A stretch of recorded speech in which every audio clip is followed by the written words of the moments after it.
one of the big stories or whatever that has been all over the place, and Keith Olbermann and many others commented on, was this entrapment scene, I guess you could call it, in a movie that's called Borat or whatever the hell it is, and it's by some dude, directed and created by some dude by the name of Sacha Baron Cohen, and it's supposed to be a satire or something. I couldn't even figure out. When I first heard about it, I thought, what in the hell is all this? I don't even understand this, because I never saw the movie, and you couldn't pay me enough money to go sit through something like this. But I couldn't understand what this was at all. And then I finally read a little bit about it, and then I realized, oh yeah, this is a thing. This is a ripoff of Allen Funt's Candid Camera while using a fictional background. You know, going from fiction to reality, which stuff like that I don't like. I'll tell you flat out. And taking unsuspecting public figures and even some private citizens in embarrassing situations and make money off it. Humiliate these public figures, and while all of a sudden he's righteous, Baron Cohen is so righteous, he's doing it for righteous reasons, but he's making a buck off it. Now, I don't have any use for Rudy Giuliani, who got caught in this quote-unquote honey trap. I mean, it's embarrassing as hell. I've seen the clips, and I do agree with Joe Biden when he said back in 2007, 2008, that basically Giuliani is underqualified for higher office, because really all he knows, he was a one-issue guy. All he knows is a noun. He can't say anything without saying a noun and a verb and 9/11. That's where that came from. But he's way more qualified than what we got in there now. I mean, yeah, Giuliani's scum, and yeah, this was a way to completely sidetrack whatever dirty, invented dirt he had on Joe Biden or Hunter Biden, but it's still not ethical. It leaves a really bad taste in my mouth. It makes me wonder, with these younger filmmakers, if they've ever taken an ethics course. That's like that woman that directed Cuties. And it makes you wonder, what in the hell their ethical core is. I don't think they have one. But one could ask, well, why hasn't anybody sued him? Baron Cohen. And it's because, one, public figures have an extremely high bar to clear to have any kind of case against a filmmaker or anybody in the media. I mean, the New York Times versus Sullivan case way back in 1965 helped set, which was decided by the U.S. Supreme Court, helped set a very high bar. So Giuliani's basically out of luck, and he being an attorney, he would know that. But what about private citizens that have been humiliated by this ass, meaning Sacha Baron Cohen? Well, I was reading an article from a couple of years ago in the New York Times, and I kind of copied and pasted it because everything's behind a paywall. I think I used up my 10 free articles or something. But they found out, New York Times said, Baron Cohen, it makes them sign some kind of an agreement, and it's in the itty-bitty print that they basically waive their rights to sue. They basically have signed away their legal rights in exchange for going through these stunts. And so that's how he's gotten away with it. But there was one case they listed where Baron Cohen settled out of court with a person who was not a public figure, but that private citizen got a settlement only because he didn't sign an agreement. So if you're ever approached by this jerk, this sociopathic jerk, and I think he is probably a sociopath, to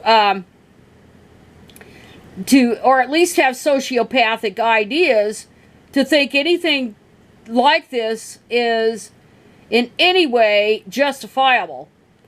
But if you're going to be approached by this guy that has all these disguises and crap to pretend like he's a journalist, or I don't know what the hell he's supposed to be, make sure you don't sign whatever they try to make you sign. And of course, Baron Cohen isn't any original here. He ripped off Allen Funt. And unless you're born in a cave or whatever, lived on another planet, Allen Funt became world famous for creating, producing, directing the famous show Candid Camera, which began in the 60s, I believe, and was on the air off and on up till about the time Allen Funt got ill, and then around 1993 or something. I could look it up if I wanted to. And then he passed away in 1999. But he would do these little stunts and get people, they're totally hidden camera, and people would do these outrageously stupid stunts, or they would be put in situations for comedy effect. And they were usually embarrassing, but he'd always say at the end, and everybody would say, "Smile, you're on Candid Camera." But I suspect those people who were in those clips, they had to sign some kind of waiver not to sue when those segments would be televised. I'm sure he had to, and I'm sure he probably was sued also for it, and they probably, if they signed any kind of waiver, they were out of luck. And what's funny about Allen Funt, I don't care about Sacha Baron Cohen. I don't think anything that he's doing is righteous or anything. I think it's profoundly unethical. And you don't have to like the politician. It's unethical. And it doesn't matter, not that one, whether it's about male, powerful white men. Well, yeah, we do set a low bar, but that's really not the point. The point is you don't set up somebody. I don't care if it's somebody you don't like politically, you don't set them up. It's a bunch of horse shit. It's a chicken shit thing to do. It's a sociopathic thing to do. And think that you're righteous to do it. No, you're not. Police, when they do entrapment, there's debate over that. But at least it's real stuff. This stuff is just designed to humiliate. But getting back to Allen Funt, I was starting on that. Allen Funt was so famous. He was such a cultural figure that people just figure, even when something's real, with something that's for real, people would think that it was actually a Candid Camera stunt. And and I'm sure I remembered this if I thought about it. But in Wikipedia, the writer reminds us that on February 3rd, 1969, Funt, his wife, and his two youngest children boarded Eastern Airlines Flight 7 in Newark, New Jersey, with a destination of Miami, Florida. While en route, two men hijacked the plane and demanded passage to Cuba. However, some of the passengers, having spotted Funt, believed the whole thing to be a Candid Camera stunt. Funt repeatedly attempted to persuade his fellow passengers as to the reality of the hijacking, but to no avail.